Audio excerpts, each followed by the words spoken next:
Well, good morning, everyone. I know there are still some people to start.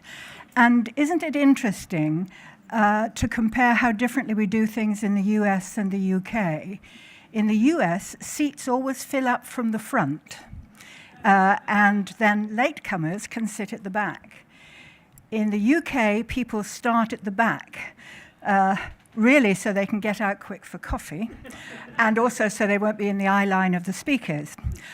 But it means that anyone coming in late has to find their way all the way to the front, so we'll just watch them come. But we'll give them a benign look rather than a fierce look. So good morning, everyone. My name's Fritchie, and I'm an independent crossbench peer in the House of Lords, and also chair of Nominet, the company behind the internet domains names ending in .uk.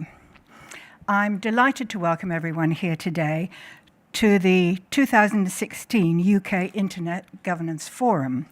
And before we begin, although it's on the screen, I want to make it clear to everyone in the room that the event today is being recorded and broadcast online, so delegates can join us virtually. And these recordings will also be made available after the event through the UK-IGF website. So, Nominet is very proud to have provided the Secretariat for UK-IGF since it was formed in 2007 and to have sponsored these events since the beginning.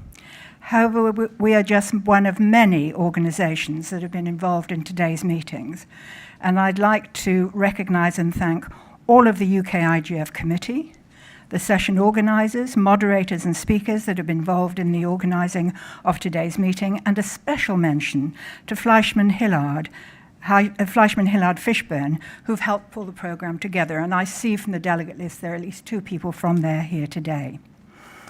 I'm especially pleased that Nominet is again able to sponsor this event and participate in discussions at what is a key time in internet governance. The Internet Governance Forum is more important now than ever before. It provides a much-needed opportunity for us to discuss topics of importance, to share understanding, and to learn from each other in order to understand issues better and make better decisions. These are the benefits of multi-stakeholder discussions. Today is an opportunity to gain insight into new developments in internet governance and the wider political landscape, discuss the best way forward from a UK perspective, prepare for the global IGF, which will be in Mexico in December, so quite a lot to do. We're delighted to have a broad representation from a range of stakeholders here today, and we thank you for making time to be here with us. This UK IGF event is about dialogue.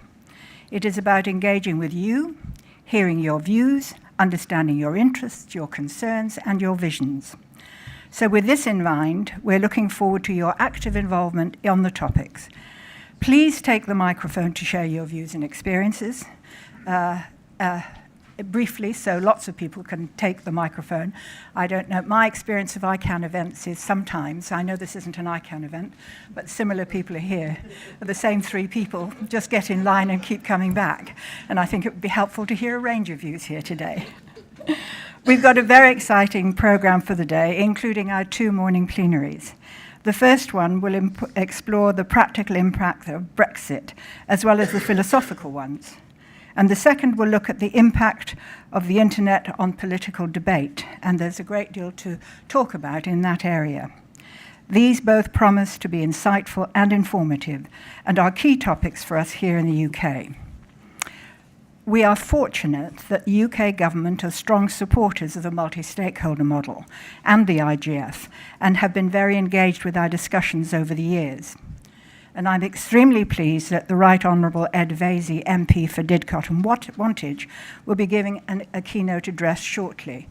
I hope I don't embarrass him, but I was going to say when I met him earlier this morning, maybe this is one of those events where your ministerial elves won't drag you away immediately after you've given your speech, so that people will have a chance to talk to you more and you'll be able to hear more of what people have to say. Ed has been a regular contributor to the UK-IGF in his former role as the Minister for Culture, Communications and the Creative industries, and we all strongly welcome his continued engagement in this forum because he understands it well and has a great deal to offer. I'm particularly pleased to welcome Larry Strickling here to give the opening address today. Larry is the Assistant Secretary for Communications and Information and the head of NTIA, the US National Telecommunications and Information Administration, which is the agency that's principally responsible for advising the President on telecommunications and information policy. Larry is a technology policy expert with more than 2 decades of experience in the public and private sectors.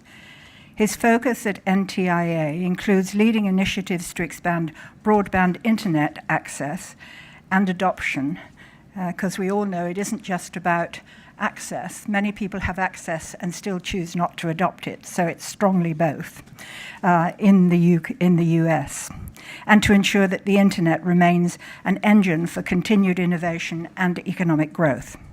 So welcome to you all to this meeting of UK-IGF. I hope you will all have a fruitful and interesting day, and I look forward to some useful debate that will then help to contribute to the discussions for the next meeting of IGF in Mexico in December.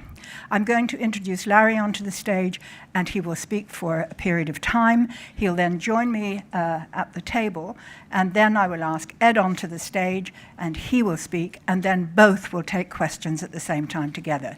So if you have questions, please hang on to them till then. So I'm now delighted to welcome to the stage Larry Strickling. Larry.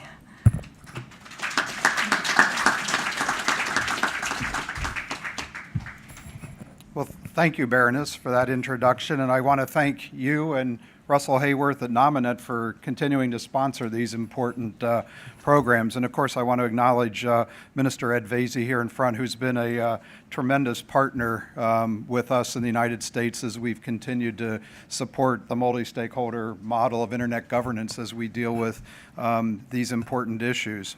So let's get right into it. One of the big issues that we'll be talking about next month at the Global Internet Governance Forum in Mexico is how can we continue to strengthen and reinforce the multi-stakeholder model.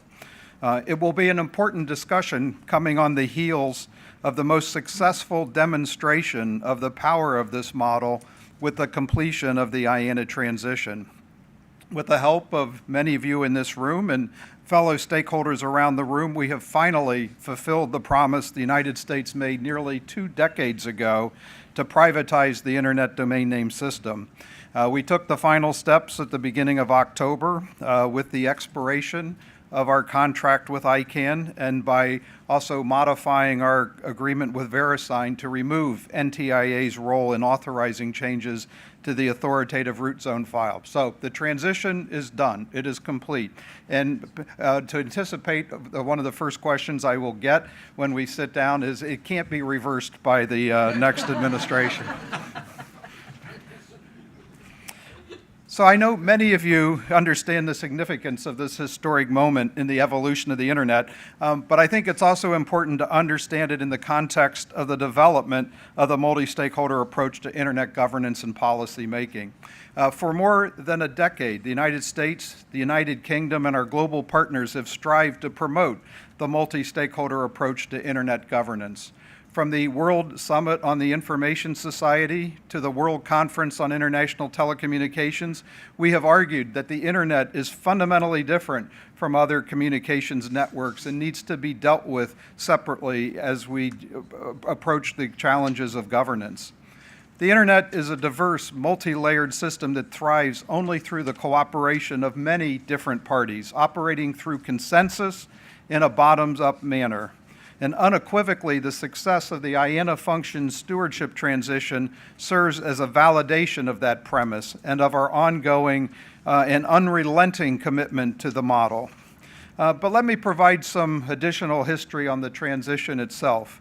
More than 2 years ago, NTIA tasked ICANN to convene stakeholders to develop a plan to transition the stewardship role that NTIA played related to the domain name system.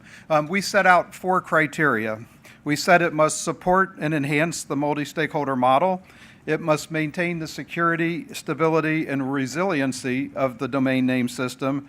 It must meet the needs and expectations of the customers and partners of the IANA services, and it must maintain the openness of the internet. We said we would not accept the plan that replaced NTIA's role with a government-led or intergovernmental organization solution. At the same time, stakeholders at ICANN also felt that enhancing ICANN's accountability also needed to be a critical part of the process, and we agreed. Hundreds of stakeholders around the world worked for nearly 2 years in an open and transparent process to develop a consensus plan. They spent more than 26,000 working hours on the proposal. They exchanged more than 33,000 messages on mailing lists, held more than 600 meetings, and incurred millions of dollars of legal fees to develop the plan, which the community completed and sent to NTIA in March. When we received it, we led an intensive interagency review to ensure that the plan met our criteria. And in early June, we concluded that the plan did satisfy each and every one of our criteria. We evaluated the proposal against relevant internal control principles as recommended by the U.S. Government Accountability Office, and we separately engaged a panel of corporate governance experts to review the accountability proposal, and they concluded that the proposal was consistent with sound principles of good governance. There were some last-minute attempts to derail the transition. These attempts included a hearing on a temporary restraining order in a Galveston, Texas courtroom on the afternoon of September 30th, hours before the contract was set to expire. These efforts were met with resistance from the stakeholders who worked on or had supported the transition proposal, and they argued that blocking the transition or even delaying it could harm U.S. credibility around the globe and embolden those countries that would prefer to see governments control the domain name system. And these efforts by stakeholders, we feel, were an important factor in the judge deciding on the 30th not to intervene to block the transition. So the IANA functions contract expired on October 1st. And upon expiration, the agreements and accountability mechanisms developed by the global customer community for the performance of the IANA functions went into effect. And at the same time, the revised ICANN bylaws designed by the global community to enhance ICANN's accountability also went into force. So looking back on the 2-year effort, let me ask, is there any question whether we were correct to call on the multi-stakeholder community to develop the transition proposal? I believe without a doubt that we were. And could any other process have brought together the views and ideas of so many people in such a short period of time to solve such complicated and important issues? And I really don't think so. I think we should be enormously proud of what we have accomplished with the IANA transition. It's a historic moment in the growth and evolution of the internet. But we can't stop there. There is more work to be done as it relates to the domain name system, and this includes ensuring that we, as members of the Internet multi-stakeholder community, hold ICANN accountable to the commitments it has made, and we must ensure that it meets the needs of the customers of the IANA functions, and we must ensure that ICANN abides by the principles of the multi-stakeholder approach and the reforms developed by the community. At the same time, we must consider how we can expand and evolve the multi-stakeholder approach. Can we build on the success of the IANA transition to tackle other internet policy challenges? On the internet, these challenges are not easily addressed by simply passing a law or implementing a regulation. Top-down solutions that may work in other areas rarely work on the internet. We have seen the multi-stakeholder approach work in the allocation of critical internet resources, such as IP addresses and domain names. The question now before us is whether we can bring stakeholders together to address some of these thorny issues through the consensus decision-making that characterizes the multi-stakeholder approach. Can it help make progress on questions of data protection, software vulnerabilities, artificial intelligence, and other emerging issues? And I think it can. But as we consider the future in these questions, it's important to acknowledge that not every problem can be solved with the multi-stakeholder model. So we need to understand where it can best be utilized and how we can maximize the likelihood of success with the model. And in doing so, we need to focus on the key attributes that characterize effective multi-stakeholder processes. It's clear that the most effective multi-stakeholder processes are ones that include and integrate the viewpoints of a diverse range of stakeholders, ensuring that underrepresented groups have a meaningful say in the policies that impact them. It produces outcomes that are consensus-based, reflect compromise, and are supported by the greatest number of stakeholders. It builds agendas through bottom-up contributions rather than delivering top-down mandates. And it earns legitimacy by practicing openness and transparency and developing an environment of trust. Let me elaborate on the legitimacy point, because it is perhaps the most critical component as we look to expand the use of the multi-stakeholder model. Participants must have some trust in those convening the process and a sense that the world at large will accept the outcome of the process as authoritative. But where does this legitimacy come from? In some cases, it may come from a government or some other official entity that convenes the process. In the United States, the legitimacy of the domestic multi-stakeholder processes that NTIA has facilitated on privacy and cybersecurity have certainly been helped by our convening them, but the government does not always need to be the legitimizing force. For example, the Internet Engineering Task Force is an example of a successful multi-stakeholder body that has obtained legitimacy over the years and never required the blessing of a government agency like NTIA.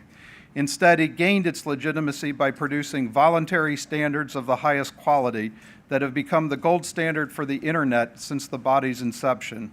So while legitimacy is a crucial factor in the success of a multi-stakeholder process, there may be different ways to obtain it. But one thing is clear: to be accepted as legitimate, a process needs to be open to any participant and consciously include a diversity of stakeholders. As I just noted, the Internet thrives only through the cooperation of many different parties. So solving or even meaningfully discussing policy issues in this space requires engaging participants from industry, civil society, government, and the technical and academic communities. And even the general public should be encouraged to participate. And absent such openness and diversity, we have found it can be difficult to achieve the degree of legitimacy needed for a multi-stakeholder process to be successful. At the same time, participants must know that they will be the ones to make the decision, not someone else, and that it must be a consensus decision. Some countries or organizations have run what they call multi-stakeholder processes, but which in reality are only consultations because the so-called multi-stakeholder group is not empowered to make the final decision. But what we know is that when groups know that they control the final decision, they are more likely to put in the extra effort often needed to reach a true consensus. Usually reaching consensus requires making compromises, but participants are more willing to compromise when a group feels that reaching a shared decision is the most important goal. Otherwise, shareholders who are satisfied with the status quo can be destructive to a multi-stakeholder process. Clearly, the multi-stakeholder model has a successful record of accomplishment on Internet questions, especially when it comes to technical issues. All of us, as I've mentioned, watched in awe over the past 2 years as the global community engaged in one of the most compelling demonstrations of a multi-stakeholder process ever undertaken through the work on the IANA stewardship transition. But as we think about extending the model to more difficult policy issues, it's also useful to understand where it has not been as successful. For example, look at the effort launched in the wake of the successful Net Mundial conference. Net Mundial was a meeting hosted in April of 2014 by Brazil. The conference brought together a wide range of stakeholders, including technical experts, civil society groups, industry representatives, government officials, all on an equal footing with each other. At this meeting, participants agreed that the Internet governance should be built on democratic multi-stakeholder processes. In fact, the meeting itself was a compelling demonstration of the open, participative, and consensus-driven governance. Following the Net Mundial meeting, the World Economic Forum, at the urging of ICANN's CEO at the time, invited stakeholders to come together to work on ways to move the Net Mundial principles forward. They created the Net Mundial Initiative to develop an international platform to bring together government, business, and civil society leaders, as well as technical experts, to discuss how to sustain and strengthen an effective multi-stakeholder approach to internet governance. One of the stated goals was to encourage more participation by developing countries in internet governance.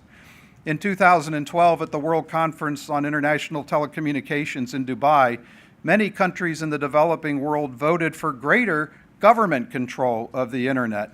And following the conference, many of us came to the realization that we needed to do more to strengthen existing opportunities and perhaps develop new ones for these developing countries to participate in multi-stakeholder processes to solve their problems. The hope was that the Net Mundial Initiative could demonstrate to developing countries how they could engage the multi-stakeholder approach and adopt the ideas of inclusion and participation in their own countries. Yet, despite support from the United States government and others, the Net Mundial Initiative never really got off the ground. Why? Well, there were a number of reasons, but I believe the primary reason was the lack of support and participation by key stakeholders, most notably the business community and the Internet Society. The initiative was developed in a top-down way and never solicited support or input from these and other stakeholders, and in their eyes, the initiative simply lacked the legitimacy it needed to succeed. So as we look to define and expand the role of the multi-stakeholder model, it is important to keep in mind that a process must be based on inclusion and participation from the first day in order to develop the legitimacy it needs to be successful. A second key issue to be considered as we discuss the future of the multi-stakeholder model is the fact that the process does not guarantee that everyone will be satisfied with the outcome. But it is critical to preserving this model that all parties respect and work through the process and accept the outcome once a decision is reached. And clearly there is work to be done to ensure that this will be the case. Even ICANN, which has all this experience running multi-stakeholder processes, is not immune to detractors who attempt to undermine the process after an outcome has been achieved. We saw this a few years ago in the debate over the launch of ICANN's generic top-level domain name expansion. The program called for expanding the availability of generic top-level domains to provide more user choice and offer alternatives to existing names such as .com or .net. The new program was developed over 7 years in an open and transparent process and involved global stakeholders from the business community, civil society, governments, and other interested parties. At NTIA, we worked throughout the process within ICANN's Governmental Advisory Committee to make sure that the process adequately addressed public policy issues. Yet after the program was approved by the ICANN board and was being implemented, parties that did not like the outcome of that process attempted to collaterally attack the outcome by seeking unilateral action by the U.S. government to overturn or delay the program. Now, while we worked with other stakeholders to ensure that copyright issues and other concerns were addressed, we never intervened to stop the program, because to do so would have undermined the process that led to the development of the program. It would have set a bad precedent by, in effect, rewarding those stakeholders who preferred to challenge the process rather than work within it to achieve consensus. More recently, as I mentioned before, after the community completed the IANA transition plan, there were those who tried to delay or block the transition at the 11th hour. Of course, there will always be those who are not happy with the outcome, but if you believe in the process, you must respect the process by bringing your concerns or ideas forward before stakeholders come to a consensus decision, not after. So how can we defend against these last-minute attacks of the process from those who either did not participate in the process or did not prevail in advancing their views? One way is to offer as many opportunities as possible for all parties to participate. This allows potential critics to air their issues within the process. But protecting the process also requires a dedicated and concerted effort to educate people about the model. It is up to those of us who support the model to build greater awareness and understanding of it among key policymakers, business leaders, and others around the world. And doing so will help inoculate the process against collateral attacks from unhappy stakeholders. When we engage in these educational efforts, we must be direct and upfront and explain that the multi-stakeholder process is not easy. These processes can be chaotic, and they do require a serious commitment of time and energy from the participants. But we can point to a record of success. We can explain that they offer a nimble, flexible approach much better suited to the rapidly changing technologies and markets than the traditional regulatory or legislative models. The internet works seamlessly today because a cadre of technologists and policy wonks put their heads together at the IETF and elsewhere to standardize voluntary programming languages, security protocols, and other web technologies. So we must educate people that if these technological challenges had been handed off to the typical regulatory or legislative process to resolve, or worse, an international governmental organization like the International Telecommunication Union, we might still be waiting for a resolution. Worse, we might have technical protocols that are hopelessly out of date or based on non-technical political considerations. So if you take away one message from me today, it is this. With the success of the IANA transition, the challenge for the multi-stakeholder community is to build from that experience and find opportunities to apply the model to those issues where it has the best chance to succeed. At the same time, we still have work to do to demonstrate to stakeholders everywhere, but especially in developing countries, how they can utilize this tool to solve their challenges better than traditional top-down regulatory approaches offered by governmental organizations like the ITU. And that is why, as I close, I want to take a moment to recognize the importance of regional and national IGF events like this one. As some of you might know, the UK-IGF holds the title as being the first ever national IGF event. And since 2007, members of the community here have volunteered their time, their efforts, and their talents to develop a platform for multi-stakeholder discussion of internet governance issues. One of the many benefits of having a national IGF is that communities can gather perspectives on local issues so that they can later be shared nationally and with the global community. This will be vitally important as we continue to build support for the model around the world. So I understand there will be a discussion later today that will summarize today's discussions in light of next month's global IGF event in Mexico. And I look forward to hearing how this event will help inform and advance the discussion in Guadalajara. With that, I want to thank all of you for being here today and for participating, because it is only through your participation in these forums that we can continue to ensure that the internet remains an engine for prosperity, innovation, and free expression. Thank you for listening.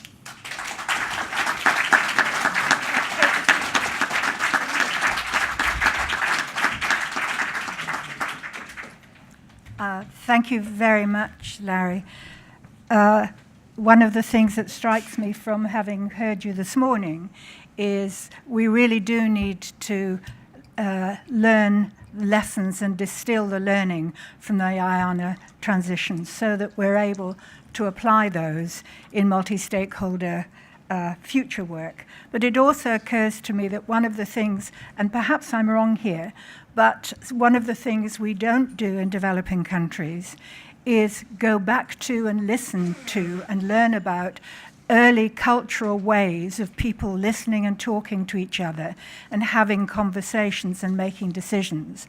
And if we did more of that work in understanding how those countries have traditionally shared information and come to decisions, rather than how they're doing it governmentally now, we might be able to tap into a very different way of doing things and learn from it and improve our model. So I've got one person nodding here, so I think it's perhaps something we might think about. Anyway, thank you. Lots to think about. I'd like then to welcome Ed Vaizey, the Honourable Ed Vaizey, to deliver his keynote address, which will examine the wider global political landscape and our place in this changing world. Ed. Well, it's great to be here. Thanks, Renee, for that introduction. It's good to know what I'm talking about. So I found that out when I arrived, but I'll try and get onto topic at some point. And thank you, Larry, for introducing me as the Minister, Ed Vaizey. That's an American affectation, which is you never lose your title. Once you've been a senator, you're forever a senator, and once you've been a minister forever, you're a minister. So I'm looking forward to moving to the States. In fact, I have an American passport, so I could potentially be Larry's successor under the new administration, which I'll talk about. We would welcome that. I'll talk about in a minute. And thank you also, Larry, for reminding us that you were responsible you are still in the US government for rolling out broadband and encouraging take-up. I was also responsible for that in the UK government, rolling out broadband and rolling out mobile. And there was a lovely moment I felt when my ministerial career came to an end, when I think the progress that I'd made in rolling out this technology was encapsulated when I was in my constituency and the 10 Downing Street rang to say the Prime Minister was going to call me in 15 minutes, and I knew it was about my future. And as I drove off, I was in my car, hands-free, I hasten to say. As I drove off back to London, I realised that thanks to me, I had lost my mobile signal. And as I drove through the rural back roads of Oxfordshire, I realised that unless I made it to a conurbation in short order, the Prime Minister would be unable to sack me because I didn't have a mobile signal. But a lot has changed in my life. I don't know what it's like in your life at the moment. I notice, talking about ministerial elves, I would never describe the great Mark Carvell as a ministerial elf, but I can see him in the audience with a rather... He's a wizard. a rather dashing beard. He looks almost like a sort of 17th century cavalier. So clearly, Brexit has brought a new kind of relaxed, romantic air to the UK government. But it is still thanks to the great work of people like Mark Carvell that the UK government, I think, continues to have a strong influence in the future shape of internet governance. And it's also good to see so many other people that I got to know over the years, including Malcolm Harbour here, who did so much great work in the European Parliament and continues to play an important role.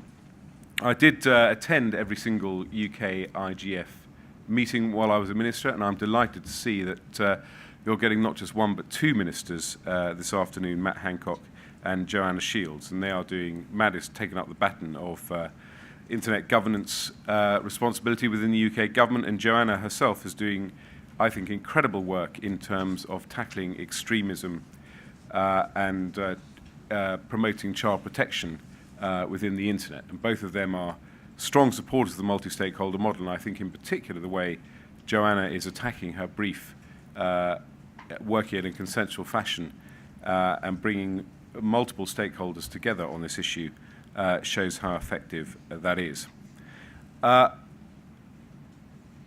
People want me to mention briefly about how the US and indeed China might affect internet governance in the future. But before I come on to that, first of all, I do want to say thank you to Larry Strickling and all the incredible work that he has done. It was a great privilege to work with him and his team over so many years, and really the best approach that I had as a minister was, what would Larry do? But the IANA transition is a remarkable achievement, for which also Fadi Jahadi has to take a lot of credit. It was something that we really started talking about 4 or 5 years ago. It was a process I strongly supported because I felt very strongly that, for good or bad, too many countries saw the internet as a creature of the US government.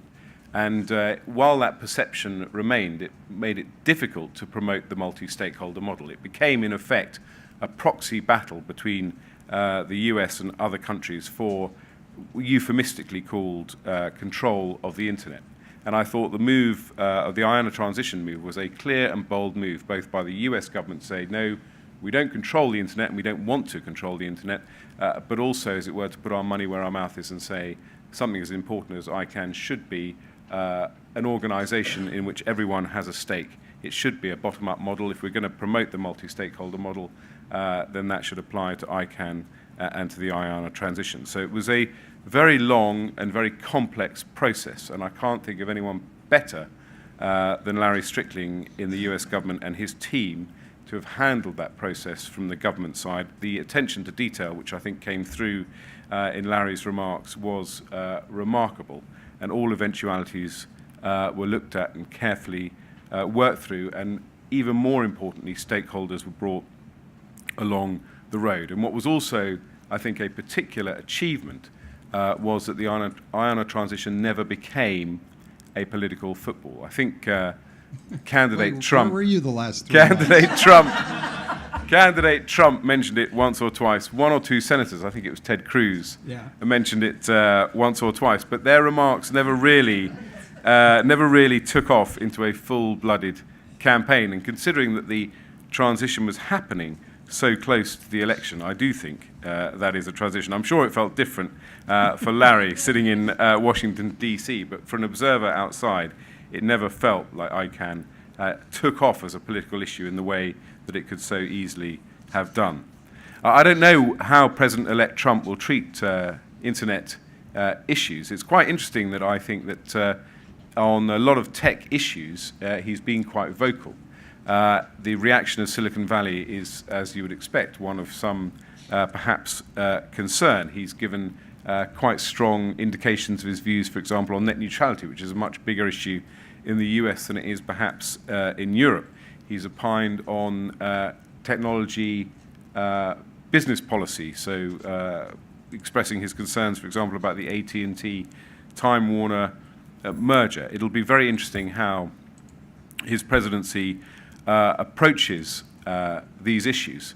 But I hope that very soon his administration will grasp the benefits of the multi-stakeholder model. And I know that there will be many influential people in the US who will want his administration to understand the benefits. Because Larry outlined those very clearly, and I really want to pick up on the themes of what he said. When the IONA transition was happening, I wrote a short piece for TechCrunch where I described the Internet Governance Forum as effectively the governance forum for the Internet. And I knew when I wrote those words that they would cause some degree of controversy. And indeed, very shortly after I posted that piece, the hand of God, or to put it more accurately, Vince Cerf, reached out to tell me that what I'd written was completely idiotic. And there was no such thing as the governance of the Internet. But really what I was trying to do was to explain in layman's terms that it seems to me that the IGF is the forum where all stakeholders can come together to discuss Internet issues. Of course, different parts of the jigsaw, Larry mentioned the IETF, for example, have an absolutely vital mechanical and technical role to play in how the Internet actually works. But in terms of international policy issues affecting the Internet, the IGF, it seems to me, is the place to be. And when you think about it, it really is absolutely remarkable how well the IGF has done and how it has survived since the initial WSIS conference that established it in 2005. Something as important as the Internet, something as fundamental now to how a modern economy works, is absolute catnip to any government. And the pressure from governments to have some form of control, to have some form of top-down governance, is absolutely immense, particularly from particular countries such as China and Russia. And the campaign to promote the multi-stakeholder model, to show how well it works, how well the consensual system works, and how well it works to bring together different parts of civic society, business, and government in these forums, I think has been a real triumph. But it has been extremely hard work. And I would reiterate Larry's point that it's not something that no one can ever rest on their laurels on this issue. It's something that people have to campaign on every single day.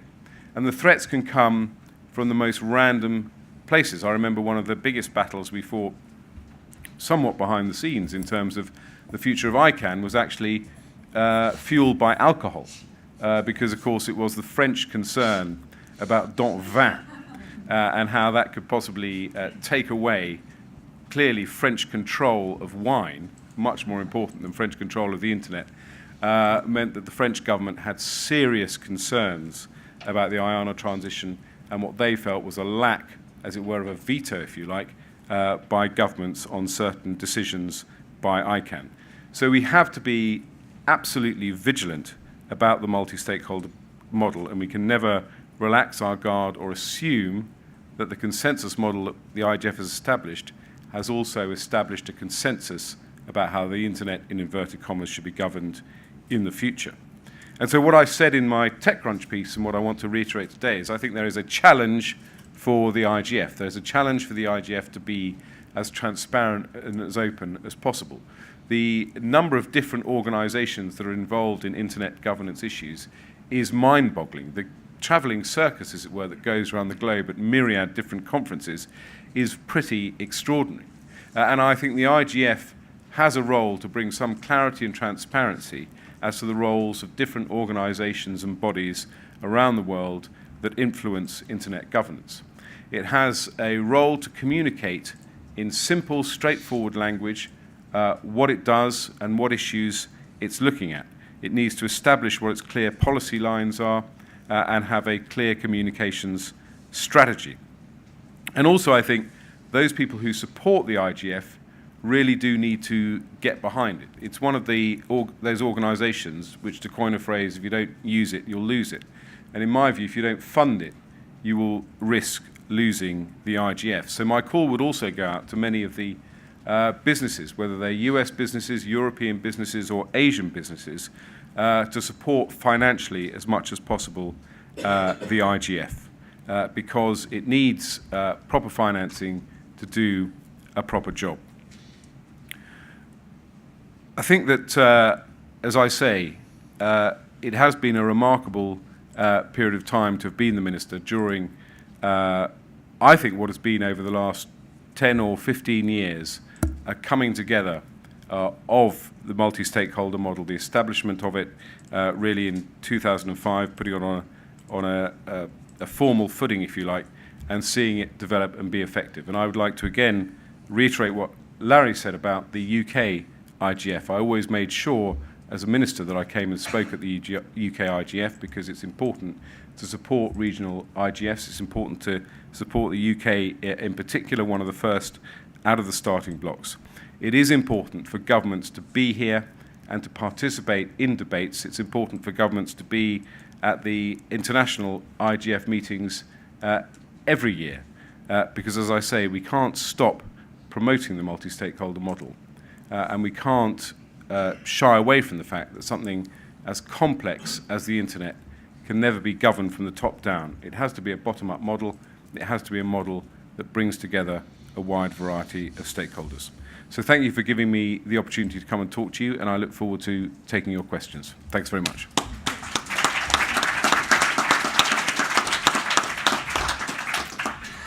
Thank you very much, Ed. What Larry might not know when he was hearing that the question around Whitehall was what would Larry do, is that Larry is the name of the number 10 cat, the cat who lives in the Prime Minister's residence, so that articles recently about what will Larry do now were nothing to do with you. It was all to do with what we were going to do about a cat. Right, so both are going to answer questions, both Larry and Ed, but I would just ask you to respect that Larry is unable to give an administration viewpoint on any current or future president. So you may wish to make a statement, but he won't be answering any questions. Thank you. Over to you. If you put your hand up and say who you are and your question, and if it's for a particular person, then we'll go from there. Are there any questions? Yep.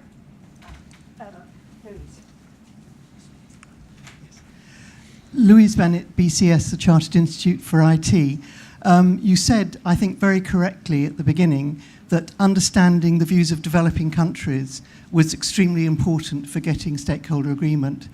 It really struck me the first time I went to UN IGF, and it's been reinforced every other time, that, for example, countries in Africa just see European concerns about privacy and the regulations we've put round them as trade barriers. They don't see it as any principle at all. They see it purely as a trade barrier to stop them getting into that world. They also resent enormously things like blocking things coming from Nigeria, for example, because they're considered to be, blocking domain names for a whole country, which stops them doing trade on the internet, as purely the West trying to prevent them from getting the benefits of the internet. And I don't think that our politicians and our lawmakers pay enough attention to that. Can I ask your view on those issues?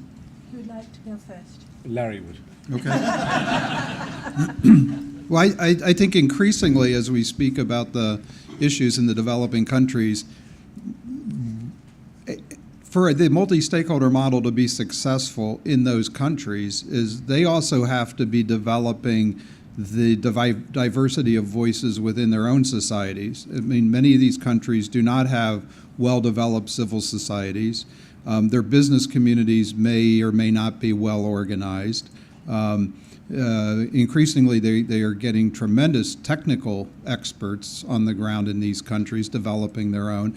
And so I think when you say they as kind of having a singular voice about a policy judgment, that might be true when you're referring to a particular government official in a particular country, but as this model develops and as you get the multiplicity of voices emerging, you may see refinements in those positions and see an opportunity for those countries to come into these broader global discussions, perhaps more open to other viewpoints as opposed to maybe the more parochial one about, we want our rogue websites able to access the rest of the world because it's bringing some revenue into this country, however useless the content might be. So I think that's a part of our challenge here is that as you're trying to build support for the model, you also have to be looking at the structures within each of these countries to support the model. And there I think groups like the Internet Society can be tremendously helpful through their chapters.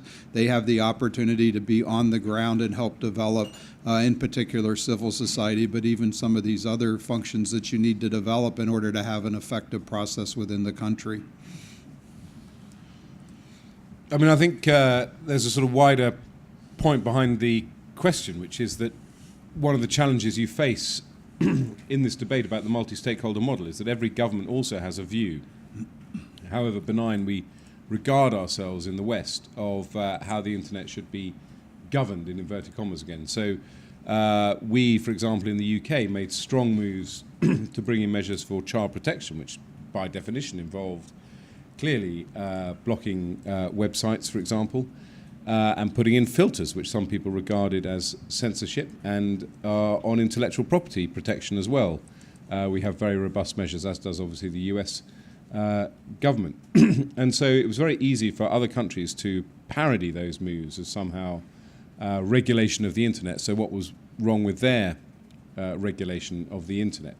And the two obviously were not clear parallels, but President Xi today has said, I think at the World Internet Forum that China is hosting, that cyber sovereignty should be respected. So he wants to justify, as it were, China's firewall. And that is always the complex point. And I think that in terms of African governments, they are perfectly justified to raise a sceptical eyebrow occasionally, because I've no doubt at all that in the past regulation has been used to block trade. And if you think, for example, of the debate about agricultural goods, for example, between Africa and Europe, there's a great deal of resentment from African governments about European regulations that they regard as blocking access to European markets, and there may be some justification behind those points. So you can see why that can then be translated in the internet. But again, that is why the multi-stakeholder model is so important. That is why a ground-up, bottom-up approach is so important, to have this dialogue and consensus where these issues can be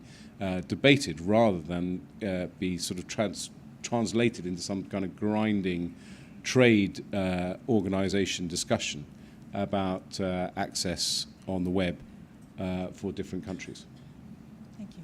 Question right beside you there, and then another one right here. And then right at the front. Thanks. Andrew Puddifat from Global Partners Digital. Larry, you talked about Net Mundial failing because I think you mentioned the private sector and the Internet Society.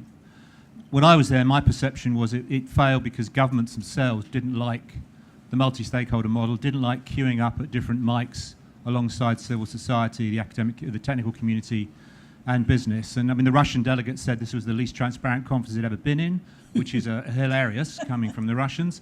But I mean, the Indians were hostile to it. Most of the developing country governments that were there were hostile to the process. And my perception is that multi-stakeholderism is endorsed by a relatively small number of governments, the United States, the UK being two of them, and some other European countries. But elsewhere, I don't see the same commitment and the same interest. And I see the IGF at the UN level increasingly becoming a civil society forum with a small number of governments and business present. So, I mean, do you really think there is a general commitment to multi-stakeholder policy making among governments around the world? So let me unpack that because there are a number of points I want to respond to. First off, I was speaking about the Net Mundial initiative that followed on after the meeting in Brazil. I think by any measure, the meeting in Brazil was a resounding success, notwithstanding the views of, I think, Russia and two other countries who weren't willing to join in the final outcomes document of the conference. I think the organizers of that conference, and more specifically the government of Brazil, deserve a tremendous amount of credit for organizing that meeting and the way they ran it. And indeed, the idea that each set of stakeholders had their own microphone they had to queue up behind in order to be heard, I thought was an amazingly creative approach to demonstrating, you know, minute by minute, hour by hour, exactly how this multi-stakeholder process is supposed to put everybody on an equal footing. So I have nothing but praise for that meeting itself. The issue with the initiative coming out of it, and again, I'm not in any way criticizing the business community or the Internet Society. My observation simply was that by having taken the outcomes document and then attempting in a top-down fashion to create an initiative without having gotten that buy-in from stakeholders like businesses, it just wasn't going to be able to succeed. And that, I think, was the problem. It wasn't listening to the lesson of let's really truly be bottom-up as we try to design a structure coming out of that conference. Now, to your real question, which is the support of governments. I think we've seen a tremendous amount of growth over the last several years since the wicket in 2012. That was the low point where you had, I think, 89 governments basically voting for a resolution to increase the level of ITU engagement on Internet issues. But if you look at the GAC outcome at the Morocco meeting in March, which led to the transmission of the final plan to us this year, there were approximately 30 other governments who voted for that recommendation, were present in Morocco and supported the delivery of the consensus multi-stakeholder plan to us coming out of that. So I think that does represent true movement and true appreciation for the power of the model. Governments are seeing more how it can be effective. I think a very key country in this has been India, which last year came out very publicly at an ICANN meeting. I think the ICANN meeting in Argentina, the Minister of Communications provided a video announcement where they expressed direct, unequivocal support for the multi-stakeholder model, and they have continued to do so at every opportunity since that.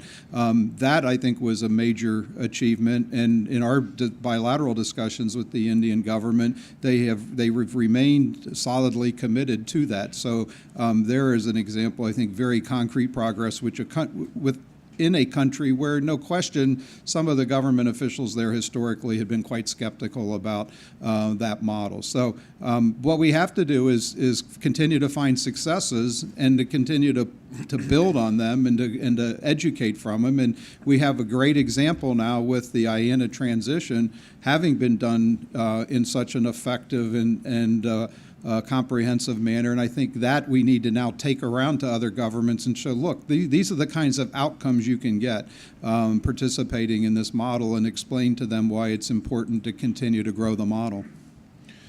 I think that's right, and I think it's pretty clear that there's a group of countries that are fundamentally committed to the multi-stakeholder model, and there are other countries that are pretty opposed to it.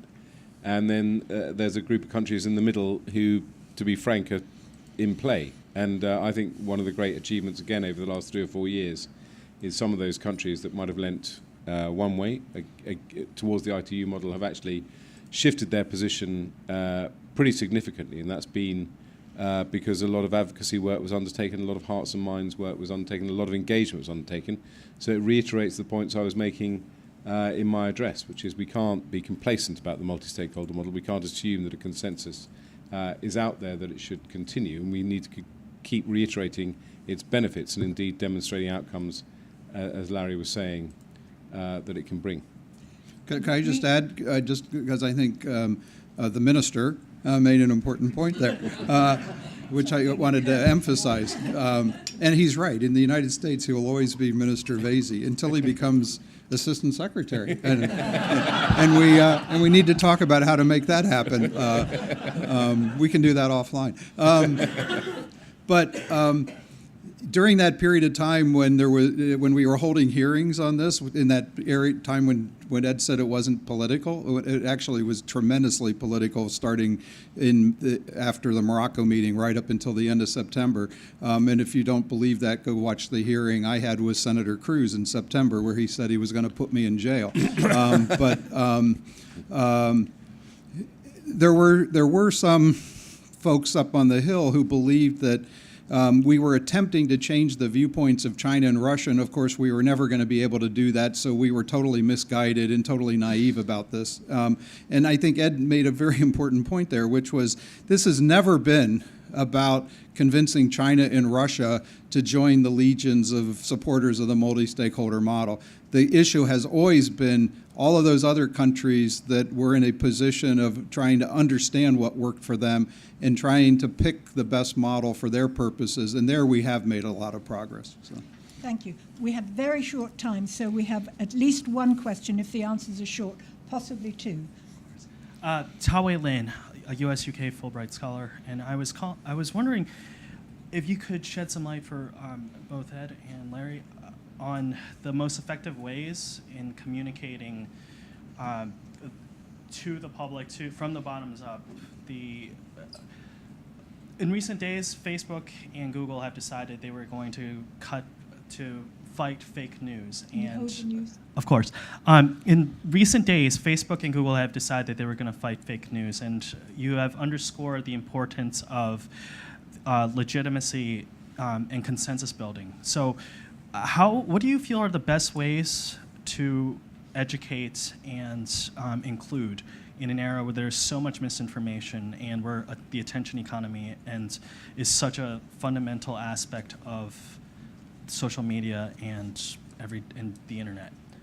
Well, it's a very big question, but I think, and I hope I don't give too prosaic an answer, but we need to bring the sort of Internet Governance Forum debates, I think, much more into the mainstream. And at the moment, it still feels obviously like a very specialist forum. And I think what is interesting, I think the onus to a certain extent is a lot on business itself.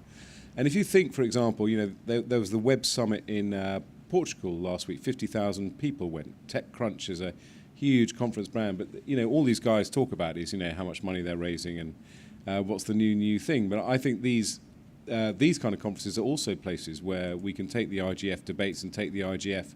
So we need to get, to a certain extent, I think, the IGF out of the IGF, if you see what I mean. At the moment, all our debates take place in this silo of IGF meetings, and I think we need to see more, dare I say it, ministers and IGF representatives putting forward, as it were, the kind of issues that are discussed at the IGF in much more mainstream forums, which tend to get more mainstream debates. And in terms of what you're talking about, this specific issue of the kind of fake news, Facebook, I think all those kind of ethical issues, Larry mentioned, for example, the challenge of AI in his opening remarks, and there are a number of forums, government-sponsored, like the White House Forum and now the UK as well, to look at the ethics of AI. Those kind of issues are exactly the kind of current issues that, again, that the IGF should be debating. And as it were, IGF representatives should also be seen at some of these much more mainstream tech conferences, making the point that the IGF has a key role to play in these kind of debates. Larry? Well said. Okay. We haven't time for the other question so I'm going to ask the person at the end had a good question, and I'm sure she'll grab you a coffee and tell you. We haven't got time. We have to move on. Sorry. You're a hard task. I'm respectful of the people who are coming later and don't want to steal their time. I would say this in response to our Fulbright Scholar question. I do think if we're talking about ordinary people finding out more about how things are done, then we need to have a 5 or 10 year program.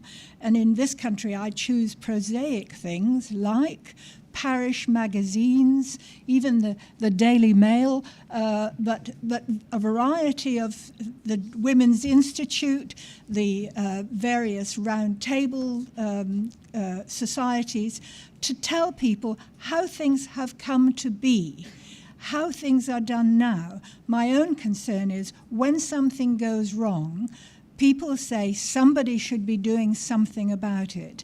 And then somebody who likes regulation will come forward and say, we'll sort it. So we have to make clear before something goes wrong to people how this has really strong roots rather than telling them when things go wrong. And I think we really need to come together to find ways of making clear that people have at least some understanding of how things are run now. Anyway, that's a personal view. I wasn't asked to speak. So I'd like you to join me in thanking Ed and Larry, and then I'd like to hand over to Olivier Crispin-Leblond, who will be chairing the rest of this morning. Thank you very much.